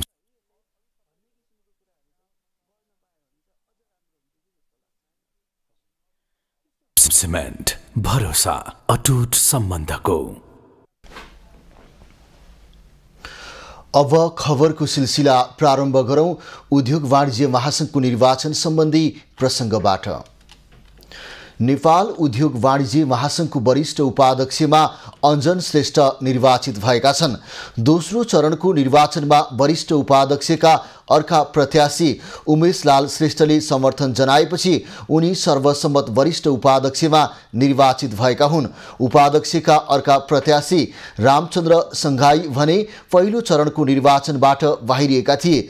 उद्योग वाणिज्य महासंघमा वरिष्ठ उपाध्यक्षका कुनै पनि उम्मेदवारले 50% मत ल्याउन नसकेकाले बढी मत ल्याउने दुई उम्मेदवार बीच पुनः प्रतिस्पर्धा हुने व्यवस्था छ। पहिलो चरणको मतदानमा अञ्जनले 37.99, उमेशले 31.99 र रामचन्द्रले 30.46 मत ल्याएका थिए। निर्वाचनले आगामी 3 वर्षको लागि वरिष्ठ उपाध्यक्ष सहितका केन्द्रीय सदस्यको नयाँ नेतृत्व चयन गरेको छ। महासंघको उपाध्यक्षमा रामचन्द्र संघाई प्यानलबाट 2 र उमेशलाल श्रेष्ठ प्यानलबाट 1 जना निर्वाचित भएका छन्। हालका वरिष्ठ उपाध्यक्ष चन्द्र ढकाल स्वत अध्यक्ष बनेका छन्। उनले शपथ ग्रहण गरी कार्यभार समेत सम्हालेका छन्। वरिष्ठ उपाध्यक्ष स्वत अध्यक्ष हुने भएकाले महासंघको निर्वाचनमा वरिष्ठ उपाध्यक्षलाई महत्त्वका साथ हेरिँदै आएको छ। नेपाल उद्योग वाणिज्य महासंघको एसोसिएट उपाध्यक्षमा ज्योत्सना श्रेष्ठ विजयी भएकी छन्। वरिष्ठ उपाध्यक्ष पदका उम्मेदवार रामचन्द्र संघाई प्यानलकी उनी एसोसिएट तर्फको उपाध्यक्ष हुन्। विजयी भएपछि सञ्चारकर्मीहरूसँग कुरा गर्दै उनले महिला नेपाल उद्योग वाणिज्य महासंघको नेतृत्वमा आइपुग्नु आफैमा खुसीको कुरा भएको बताइन्। लागिरहेछ यसरी एउटा महिलाले फेरि पनि नेतृत्व लिनु पाउँदाखेरि धेरै नै खुसी लागेको छ। जति पनि भोट हालिदिनु भयो थियो, मलाई विश्वास गरेर मलाई मत दिनुभएको थियो, त्यसको लागि धेरै धेरै धन्यवाद छ र हजुरले मलाई विश्वास गरे जस्तै म हजुरहरूको पनि विश्वास पूरा गर्नेछु। श्रेष्ठले वरिष्ठ उपाध्यक्षका उम्मेदवार अञ्जन श्रेष्ठ र उमेशलाल श्रेष्ठ प्यानलका साझा उम्मेदवार भरतराज आचार्यलाई पराजित गरेकी हुन्। एसोसिएट उपाध्यक्ष श्रेष्ठले चुनावको बेलामा मात्रै प्यानल भएको तर चुनाव सकिएपछि सबै एक भएर काम गर्ने पनि बताइन्। यसैगरी नेपाल उद्योग वाणिज्य महासंघको वस्तुगत उपाध्यक्षमा हेमराज ढकाल विजयी भएका छन्। जिल्ला नगर उपाध्यक्षमा सूरकृष्ण वैद्य विजयी भएका छन्। नेपाल बार एसोसिएसन र सर्वोच्च अदालत बार एसोसिएसन सहित कानुन व्यवसायीहरूले प्रधान न्यायाधीश नियुक्ति गर्न प्रधानमन्त्री पुष्पकमल दाहाललाई दबाब दिएका छन्। आज प्रधानमन्त्रीको सरकारी निवास बालुवाटारमा प्रधानमन्त्री दाहाललाई भेटेर ध्यानाकर्षण गराउँदै सर्वोच्च अदालतको प्रधान न्यायाधीश नियुक्तिको प्रक्रिया थाल्न दबाब दिएका हुन्। प्रधानमन्त्रीको भेटपछि नेपाल बार एसोसिएसनका अध्यक्ष गोपाल कृष्ण घिमिरेले प्रधान न्यायाधीश नियुक्ति हुन नसक्दा न्यायपालिकाको साख गिरेको महसुस आफूहरूले गरेको बताए। प्रधान न्यायाधीशको नियुक्ति हुन नसक्नाले कता कता न्यायपालिकाको साख गिरेको छ भन्ने कुरा हामीले राख्यौँ र न्यायपालिकालाई चारैतिरबाट एट्याक छ। यस्तो अवस्थामा प्रधान न्यायाधीशको नियुक्ति पनि हुन नसक्ने कुराले करिब 14 महिनाबाट प्रधान न्यायाधीशको नियुक्ति हुन सकेको छैन भन्ने कुरा हामीले प्रधानमन्त्रीज्यूलाई राख्यौँ। करिब 14 महिना कायम मुकायम प्रधान न्यायाधीशबाट नै सर्वोच्च अदालत सञ्चालन गर्दा न्याय सम्पादनमा कठिनाई भइरहेको कानुन व्यवसायीको भनाइ छ। प्रधानमन्त्री संवैधानिक परिषदको अध्यक्ष भएकाले यसमा पहल कदमी लिन बारले भनेको हो। प्रधानमन्त्रीले प्रधान न्यायाधीश नियुक्तिका लागि आफूले पहल गरिरहेको र चाँडै ठोस निष्कर्षमा पुग्ने प्रतिबद्धता व्यक्त गरेको बारको भनाइ छ। उहाँले संवैधानिक परिषदको अध्यक्ष भएका नाताले जे प्रयास गर्नुपर्दछ त्यो प्रयास उहाँले गरिराखेको छु भन्ने कुराको जानकारी हामीलाई दिनुभयो र प्रयास पनि कस्तो भने एउटा ठोस निष्कर्षमा पुग्ने गरी प्रयास हुन्छ भन्ने कुरा उहाँले राख्नु भएको छ। प्रधान न्यायाधीश नियुक्तिको प्रक्रिया 10 दिनभित्र सुरु नभए नेपाल बार आन्दोलन गर्न बाध्य हुने चेतावनी दिएको छ। प्रधानमन्त्रीसँगको भेटमा अदालतको पेशी व्यवस्थापन अटोमेसनको माध्यमबाट हुनुपर्ने र त्यसका लागि बजेट व्यवस्थापनको माग गरिएको छ। न्यायपालिकामाथि आक्रमण भइरहेको भन्दै त्यसलाई कम गर्न कार्यपालिका र व्यवस्थापिकाले ध्यान दिनुपर्ने कुरा प्रधानमन्त्रीसँग बारले राखेको छ। नेपालमा पछिल्लो 24 घण्टामा 100 भन्दा बढीमा कोरोना संक्रमण पुष्टि भएको छ। स्वास्थ्य तथा जनसङ्ख्या मन्त्रालयका अनुसार पीसीआरमा 64 र एन्टिजेन परीक्षणमा 42 जनामा संक्रमण पुष्टि भएको हो। एकै दिन 74 जना संक्रमण मुक्त भएर डिस्चार्ज भएका छन्। यो सँगै सक्रिय संक्रमितको संख्या 435 पुगेको छ। संक्रमित मध्ये 12 जनाको आइसियुमा र 3 जनाको भेन्टिलेटरमा उपचार भइरहेको छ। संस्थागत आइसोलेसनमा 27 जना संक्रमित रहेका छन्। तीमध्ये 12 जना सघन उपचार कक्ष आइसियुमा र 3 जना भेन्टिलेटरमा उपचाररत छन्। कोरोनाका कारण कसैको मृत्यु भने भएको छैन। कोरोनाको नयाँ भेरिएन्ट आएसँगै संक्रमण बढ्दो क्रममा देखिएपछि सरकारले कोरोना विरुद्धको अतिरिक्त मात्रा लगाउन अनुरोध गर्दै आएको छ। मन्त्री परिषदले फोहोर व्यवस्थापनका लागि पहल गर्ने निर्णय गरेको 2 दिन बित्दा पनि काठमाडौँ महानगरपालिकासँग संवाद हुन सकेको छैन। संघीय सरकार र काठमाडौँ महानगरपालिका बीचको टकराव र अडानका कारण 5 दिनदेखि मुलुकको अति विशिष्ट कार्यालयहरूको फोहोर व्यवस्थापन कार्य ठप्प भएको छ।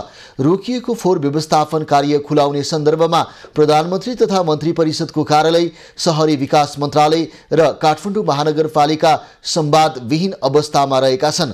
संवाद अघि नबढ्दा राष्ट्रपति कार्यालय, मुलुकको प्रमुख प्रशासनिक केन्द्र सिंहदरबार, प्रधानमन्त्रीको सरकारी निवास बालुवाटार, ललितपुर स्थित मन्त्री निवास, प्रतिनिधि सभाका सभामुखको निवास, राष्ट्रिय सभा अध्यक्षको निवास, प्रधान न्यायाधीश निवासको फोहोर सङ्कलन भएको छैन।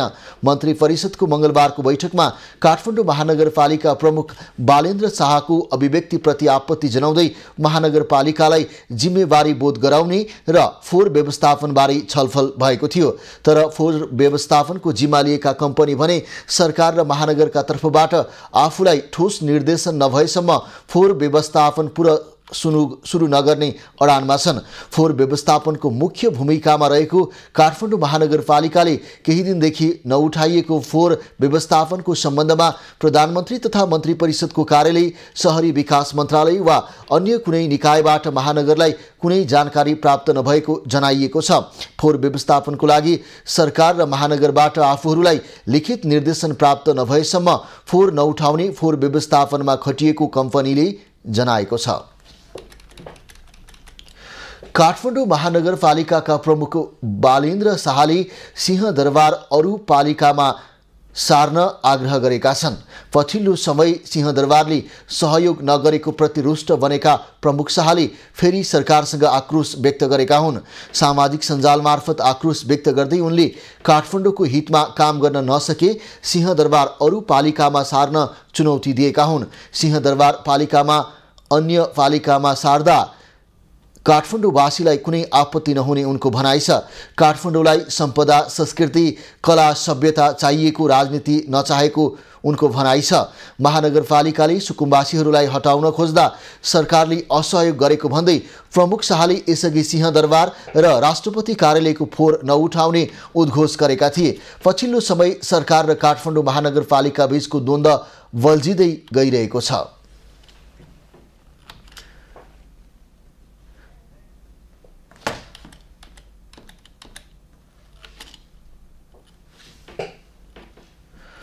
ऐतिहासिक एवं सांस्कृतिक महत्त्वको बिस्का जात्रा अन्तर्गत आज भक्तपुरको भेलु खेलमा भैरवको प्रतीक स्वरूप लिङ्गो उभ्याइँदैछ। 9 दिनसम्म मनाइने जात्राको चौथो दिन भैरवनाथको पूजाआजा गरी तान्त्रिक विधि अनुसार लिङ्गो उभ्याउन लागिएको हो। पुरानो वर्षको बिदाई र नयाँ वर्षको आगमनको पूर्व सन्ध्यामा लिङ्गो उभ्याउने चलन अनुसार लिङ्गो ठडाउन लागिएको हो। यसका लागि सल्लाघारी जङ्गलबाट गोलाई काठ ल्याएर जात्राका लागि गुठी संस्थानले 2वटा 55 हाते लिङ्गो तयार पारेको छ। लिङ्गो जात्रा हेर्नाले सुख समृद्धि र सहकाल आउनुका साथै शत्रु नाश हुन्छन् भन्ने धार्मिक मान्यता रहेको छ। लिङ्गो उभ्याउने जात्रा सकिएपछि तलेजुमा दुमाजुको विशेष जात्रा र पूजा गर्ने चलन छ। चैत्र मसान्तको साँझ उभ्याइएको लिङ्गो नयाँ वर्षको पहिलो दिन ढालिन्छ। लिङ्गो ढालिसकेपछि भेलु खेलबाट भैरवनाथ र भद्रकालीको रथ गहिटीमै फर्काइन्छ। जात्राको 8औं दिन भक्तपुरमा रहेका सम्पूर्ण देवी देवताको पूजा गरिन्छ। गणेश मन्दिरमा उभ्याइएको लिङ्गो पनि ढालिन्छ र बेलुका जात्राको पहिलो दिन जस्तै भैरवनाथ र भद्रकालीको रथ तानेर जात्रा सम्पन्न गर्ने चलन छ। बिस्किट जात्रा अन्तर्गत मध्यपुर थिमी नगरपालिकामा 2 र 3 वैशाखमा सिन्दुर र जिब्रो छिड्ने जात्रा सञ्चालन हुन्छ।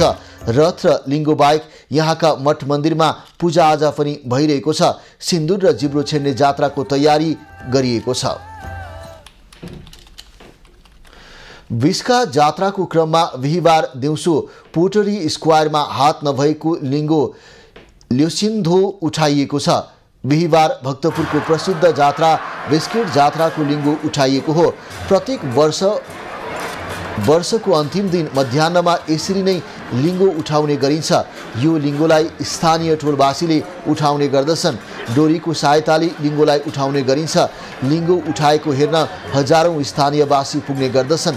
प्रसिद्ध बिस्का जात्राको चौथो दिन लिङ्गो उठाइन्छ। जात्रा 27 चैत्रदेखि सुरु भएको थियो। 5 तले मन्दिर अगाडि राखेर बनाइएको भैरवनाथको रथ तान्ने क्रमको सुरुवातसँगै जात्रा सुरु भएको थियो। यो जात्रा हेर्न 10औं हजार मानिस जात्रा स्थल पुग्ने गर्दछन्। भक्तपुरको बिस्किट जात्रा 8 रात 9 दिन लामो हुने गर्दछ। जात्रा 5 वैशाखमा सकिन्छ। खबरको सिलसिला अझै जारी छ, हामीसँगै रहनुहोला।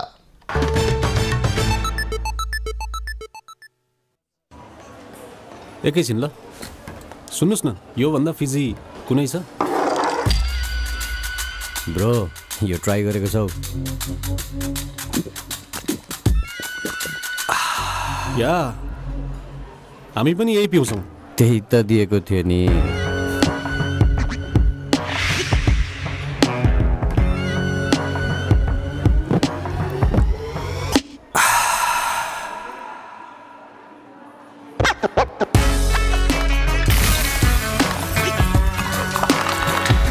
हर घुटमा अझ बढी फिज, अझ बढी स्वाग। जापानिज प्रविधिमा सञ्चालित लिफ्ट, अटो टोयलेट, ज्यागुजीको प्रयोगमा डिलक्स तथा स्वीट रुमहरू। सेमिनार हल सहितको hotel Sara Pokhara, lake side 14 number street.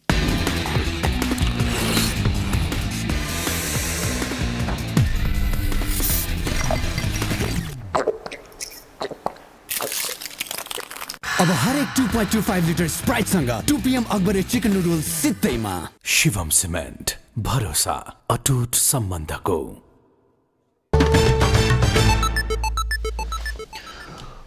अब पालो दुनियाँको खबरको।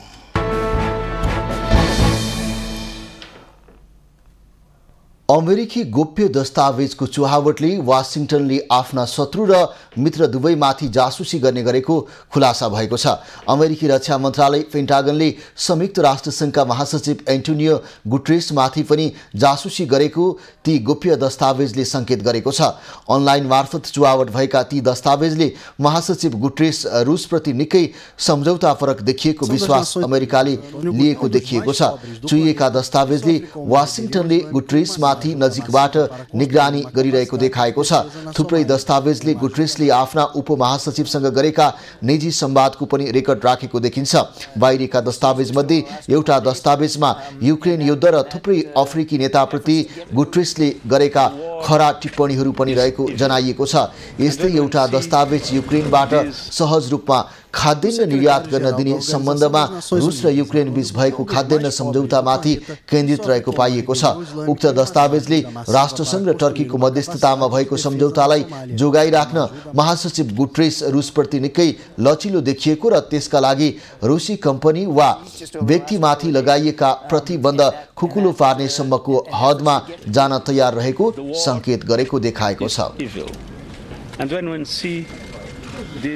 अब पालो खास खबरको। खास खबरको साथमा एनआईसी एशियाको बचत खाता यो हो सर्वश्रेष्ठ एनआईसी एशिया।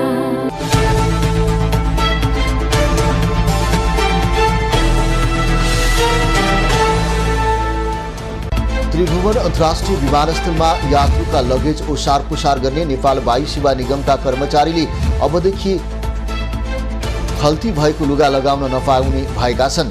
यात्रुहरूको लगेज फुटेजमा जस्ता गुनासा आएपछि निगमले कर्मचारीलाई खल्ती भएका लुगा लगाउन रोक लगाएको हो। निगमले ब्यागेज ओसार पुसार गर्ने ट्रलीहरूमा बार तथा चेन लगाइएको पनि जनाएको छ।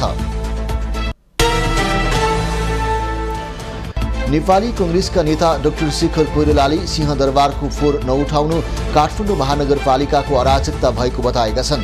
बिहिबार बिहान ट्विट गरी कोइरालाले जिम्मेवार निकायले गरेको यो व्यवहारको सबैले विरोध गर्नुपर्ने बताएका हुन्। संघीय सरकारले पनि महानगरले उठाएका प्रश्नको बेवास्ता गर्दै धम्कीपूर्ण भाषा प्रयोग हुनु गलत रहेको उनको तर्क छ।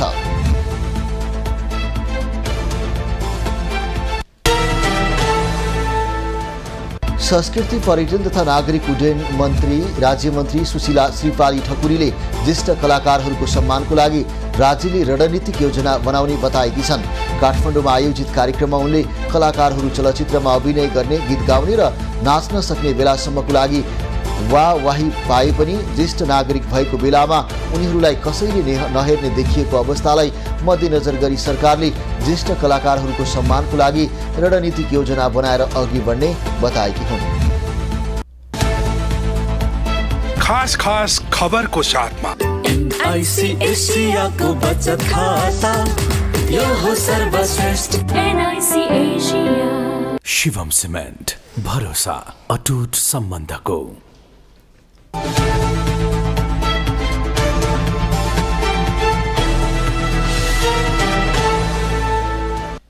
बुलेटिनको अन्त्यमा अहिलेसम्मका मूल खबर। नेपाल उद्योग वाणिज्य महासंघको वरिष्ठ उपाध्यक्षमा अञ्जन श्रेष्ठ निर्वाचित। दोस्रो चरणको निर्वाचनमा श्रेष्ठ सर्वसम्मत रूपमा चयन।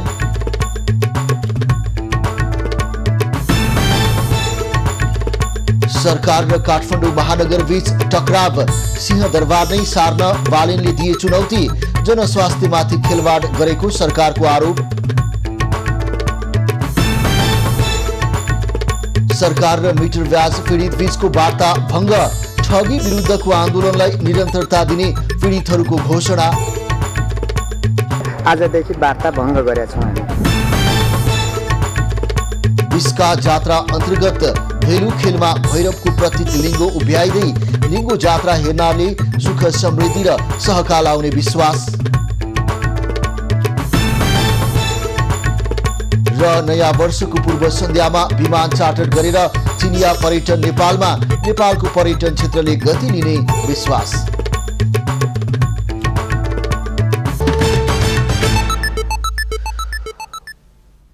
अहिलेलाई खबरको क्रम यति नै। एभिन्यूज खबरका यी सहित अन्य विस्तृत खबरको लागि www.avnews.tv लगइन गर्न सक्नुहुनेछ। युट्युब, फेसबुक र ट्विटरमा पनि हामीलाई फलो गर्न सकिनेछ। खबरभित्रको खबरको लागि हेर्दै रहनुहोला एभिन्यूज खबर। नमस्कार।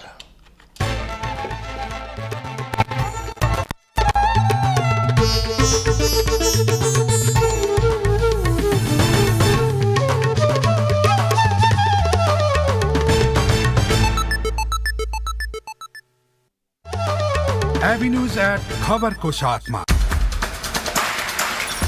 डिस होम आइटिभी, नेपाल's first premium IPTV। तँलाई डेङ्गु, लामर, मलेरिया जिका पनि स्वाहा ताली योग्यता टाढा हिटको रहेछ। शिवम सिमेन्ट भरोसा अटुट सम्बन्धको। द्वन्द चर्काउँदै सीता हाइड्रो पावर। कसैलाई केस चलाउन पाउने छैन भन्ने बुँदा राख्नुपर्छ भन्ने कुराको अघि हामी छलफल गरिरहेका थियौँ। मेरो पनि छलफलमा त्यही केन्द्रित थियो। तर त्यति हुँदा हुँदै त्यहाँनिर अब पुलिस कसरी आइपुग्यो त्यो चाहिँ अब मलाई पनि थाहा छैन। समस्याको निवारण कि शक्ति केन्द्रको माग। मिलाऊ मिलाऊ भनेर अहिले त्यही वातावरण मिलाएर अहिले मेरो आँखा अगाडि सालालाई पुलिसले सिभिलमा आएर समातेपछि मेरो आँखाले मेरो मुटु नै टुकटुक टुकटुक गुम्बावासीमाथि कहिलेसम्म ज्यादती। प्रतीक्षा गर्नुहोस्।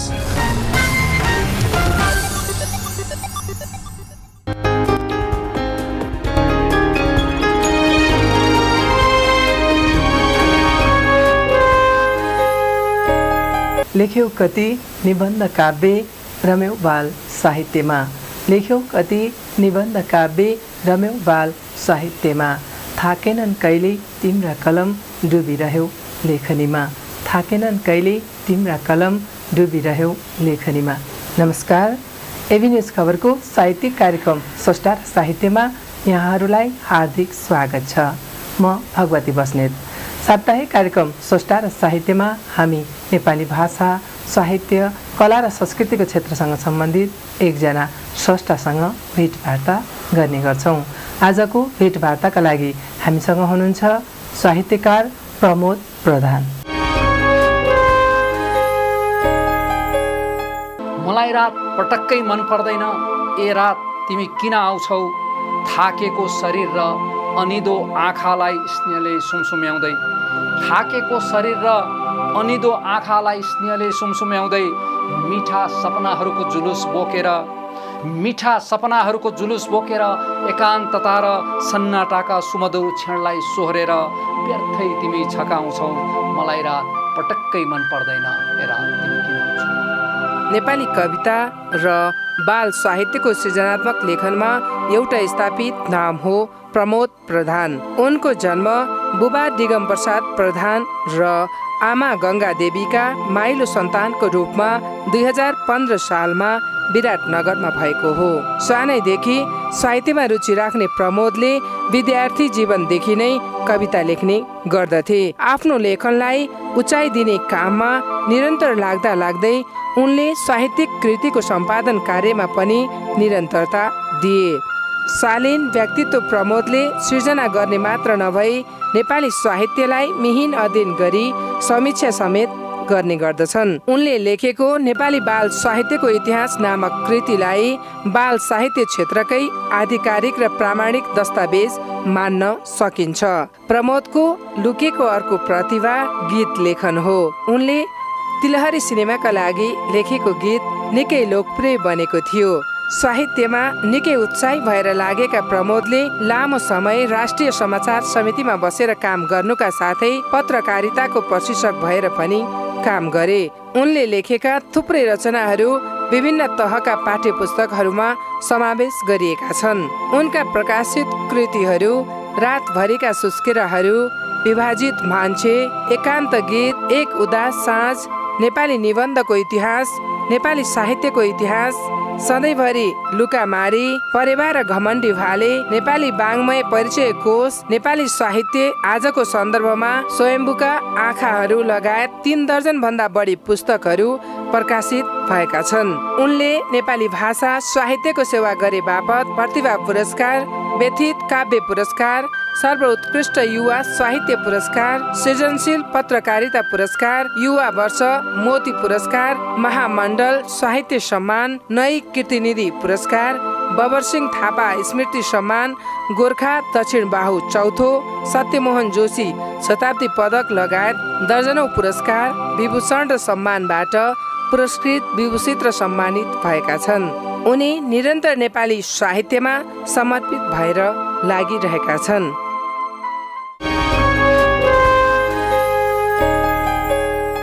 यहाँलाई कार्यक्रममा हार्दिक स्वागत छ। धन्यवाद। यहाँ चाहिँ लामो समयसम्म पत्रकारितामा बिताउनु भयो, त्यसको बावजुद पनि यहाँ साहित्य लेखन गरिरहनु भयो। यहाँको साहित्यिक यात्राबारे केही बताइदिनुहोस् न। मैले 2026 सालमा कक्षा 6मा पढ्दा सबैभन्दा पहिले चाहिँ एउटा कविता लेखेँ। वास्तवमा त्यो कविता लेख्नुको कारण चाहिँ के थियो भने त्यति बेलाका मेरा शिक्षक